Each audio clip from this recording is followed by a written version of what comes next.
Hi అండి, అందరికీ నమస్తే. Millionaire wife part 2.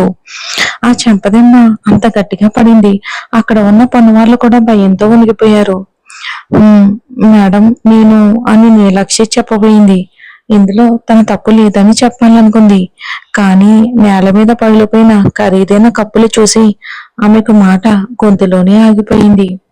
దురదృష్టం పట్టిన అమ్మాయి, ఒక్క పని కూడా సరిగ్గా చేయలేవా అని అనన్య వెటకారంగా అంది. అన్నీ పాడు చేసేసింది.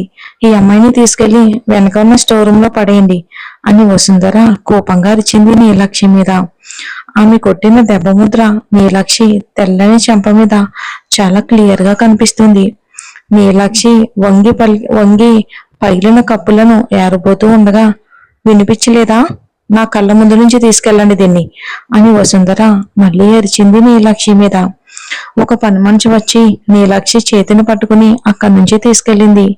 వసుంధర పంపించిన ఆ గది హవేలీలో అత్యంత ఒంటరి మూలలో ఉంది పాపం. ఆ విషయం విన్న పనివాళ్ళు కూడా షాక్ అయ్యారు.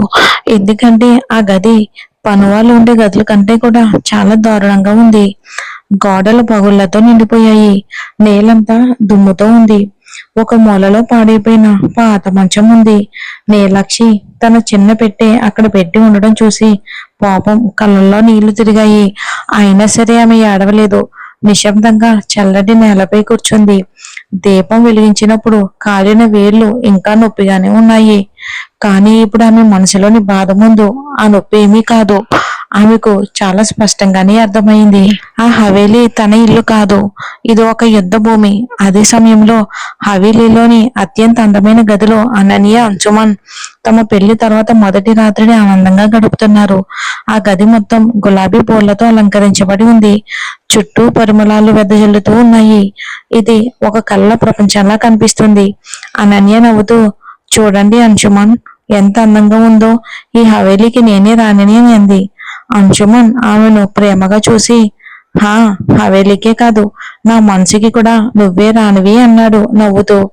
వారి ఆనందం, వారి ప్రేమ ఇక ఒంటరి గదిలో కూర్చున్న నీలాక్షి వరకు మాత్రం ఏది కూడా చేరలేదు, చిన్న సంతోషం కూడా. ఇక నీలాక్షి పడిపోయినప్పుడు ఆమె మోకాలు గాయపడ్డాయి.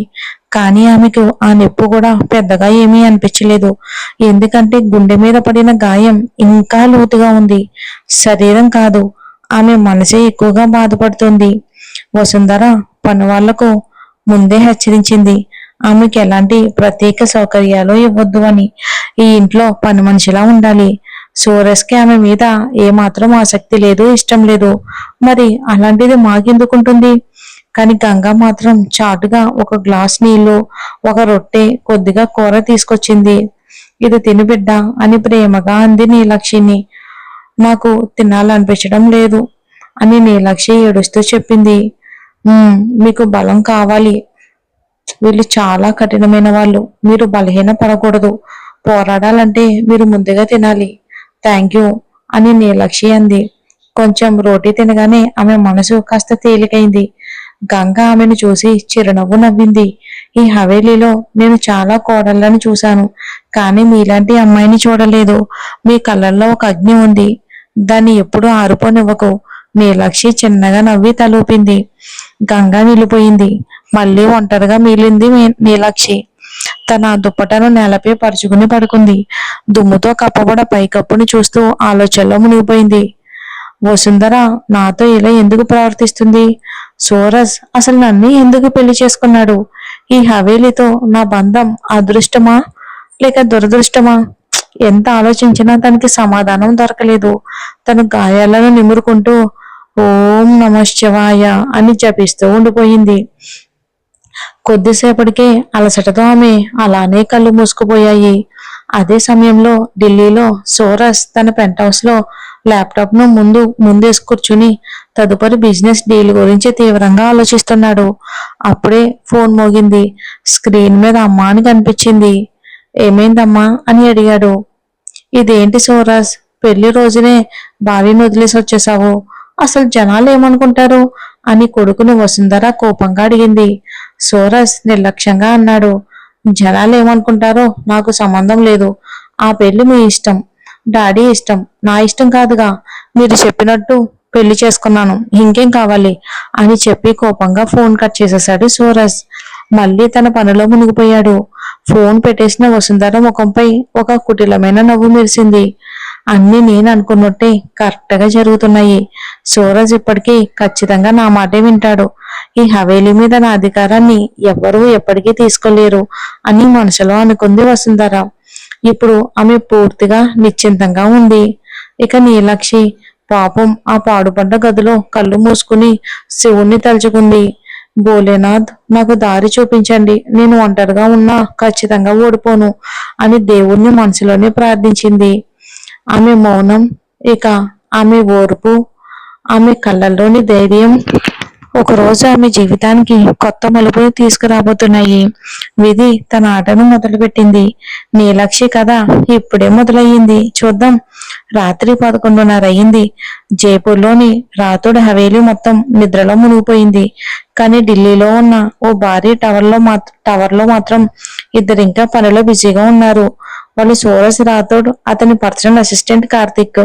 కార్తిక్ కేవలం అసిస్టెంట్ మాత్రమే కాదు, సూరజ్ కి చాలా కాలంగా తోడుగా ఉన్న వ్యక్తి. ఇద్దరు పెద్దగా స్నేహితుల్లా కాకపోయినా కొన్నిసార్లు కార్తిక్ మాత్రమే సూరజ్ తో వ్యక్తిగత విషయాలు మాట్లాడగలిగేవాడు. సూరజ్ కంప్యూటర్ ముందు కూర్చొని పూర్తిగా పనిలో మునిగిపోయాడు. కంప్యూటర్ వెలుగు అతని ముఖమే పడుతూ ఉండగా అతను మనిషిలా కాకుండా ఒక యంత్రంలా కనిపిస్తున్నాడు. సమయం, భావోద్వేగాలు అనే వాటికి విలువ ఇవ్వని యంత్రంలా. కార్తీక్ టీ చివరి సిప్ తాగి ధైర్యం చేసి అడిగాడు, సార్, ఈ రోజు మీ పెళ్లి జరిగింది కదా, మరి ఇంటికి ఎందుకని వెళ్ళలేదు? ఇంటిగా అని సూరజ్ తల ఎత్తకుండా అడిగాడు. అవును సార్, ఈ రోజు మీరు ఇంట్లో ఉండాలి కదా. ఇక అవునా, మరి ఇక్కడ నాకు వర్క్ ఎదురు చూస్తూ ఉంటే ఇంటికి వెళ్ళి నేనేం చెయ్యాలి అని అన్నాడు సూరజ్. అతని మాటల్లో పశ్చాత్తాపం లేదు, భావోద్వేగం కూడా లేదు. కానీ కార్తీక్ మాత్రం అతని కళ్ళల్లో దాగి ఉన్న ఒంటరితనాన్ని గమనించాడు. అది సూరజ్ ఎవ్వరికి చెప్పని ఒంటరితనం. కానీ సార్, షటప్ కార్తీక్, నన్ను డిస్టర్బ్ చేయకు అని సూరజ్ కోపంగా అన్నాడు. కార్తీక్ వెంటనే కూడా సైలెంట్ అయిపోయాడు, ఏమీ మాట్లాడకుండా. సూరజ్ పని చేస్తున్నప్పుడు ఎవ్వరు మాట వినడని అతనికి బాగా తెలుసు. రాత్రి ఇక 1 గంటకు సూరజ్ ల్యాప్టాప్ మూసేశాడు. చేతులు చాపి పెద్దగా ఉల్లి విరిచాడు. రా కార్తీక్, ఇక ఇంటికి వెళ్దాం అన్న వెంటనే కార్తీక్ అమ్మయ్యాను ఊపిరి పీల్చుకున్నాడు. సాధారణంగా ప్రతి మనిషి పని అయిపోయాక ఇంటికి వెళ్ళాలని కోరుకుంటాడు. కానీ సూరజ్ కి ఇల్లంటే ప్రేమ, ఆప్యాయత ఉన్న చోటు ఏమాత్రం కాదు. వెళ్ళటానికి ఇంకొక చోటు లేక వెళ్లే ప్రదేశం మాత్రమే. హవేలీకి చేరుకున్న వెంటనే సూరజ్ జేబులో నుంచి నిద్ర మాత్రం తీసి మింగేశాడు. తన పెద్ద గదిలోకి వెళ్లి పడుకున్నాడు. అదే హవేలీలో ఒక మూలన తన పేరుతో సింధూరం పెట్టుకున్న అమ్మాయి ఉందనే విషయం కూడా అతనికి ఏమాత్రం గుర్తుకులేదు. నీలాక్షి మాత్రం చిన్న ఆలయంలో నిలబడి ఉంది. దీపం వెలిగిస్తూ శివుడి విగ్రహాన్ని చూస్తుంది. భోలేనాథ్, ఈ ఇంటిని ఎప్పుడు వెలుగులతో నింపండి అని మనసులోనే ప్రార్థించింది. ఇక మరుసటి ఉదయం వంటగదిలో నెయ్యి, రొట్టెల వాసన అంతా కూడా వ్యాపించింది. ఇక గంగ నీలాక్షిని ఆ గది నుంచి తీసుకొచ్చింది. స్నానం చేసి నీలాక్షి వంట పనుల్లో పడిపోయింది. అల్లం, యాలకుల టీ చేసింది. ఆ టీ వాసన మొత్తం హవేలీలో వ్యాపించింది.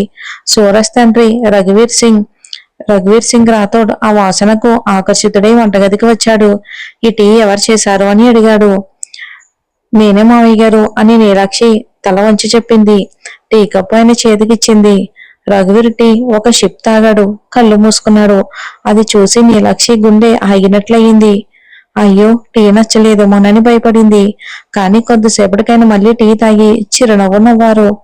వావ్ బేటీ, మా అమ్మ చేసే టీ అలానే ఉంది, సేమ్, చాలా బాగుంది అని అన్నాడు. అలాగా, ఇంతకీ నువ్వెవరు? నీలాక్షి కంగారు పడింది. నేను నీలాక్షి అని మాత్రమే చెప్పగలిగింది. తను ఆయన పెద్ద కొడుకు భార్యనని చెప్పే ధైర్యం ఆమెకి లేదు. టీ చాలా బాగుంది, ప్రతిరోజు ఉదయం నాకు ఇదే టీ కావాలి అన్నాడు రఘువీర్. థ్యాంక్ యూ బాబూజీ అని అంది నీలాక్షి. నీ ఉద్యోగం పక్క, ఈ ఇంటికి నీలాంటి వాళ్ళు అవసరం. ఆ మాటలు విన్న నీలాక్షి మనసు కొంచెం తేలికైంది. అప్పుడే అక్కడికి వచ్చిన వసుంధర ముఖం ఒక్కసారిగా మార్చుకుంది. మరి తెలీదా తనకి ఇంటి కోడలన్న విషయం? అయితే మర్చిపోయి ఉంటాడేమో. చూద్దాం మరి ఏం జరుగుతుందో వచ్చే ఎపిసోడ్ లో. స్టోరీ నచ్చిందని అనుకుంటున్నా. ఫస్ట్ ఎపిసోడ్ చూసి సెకండ్ ఎపిసోడ్ చూడండి.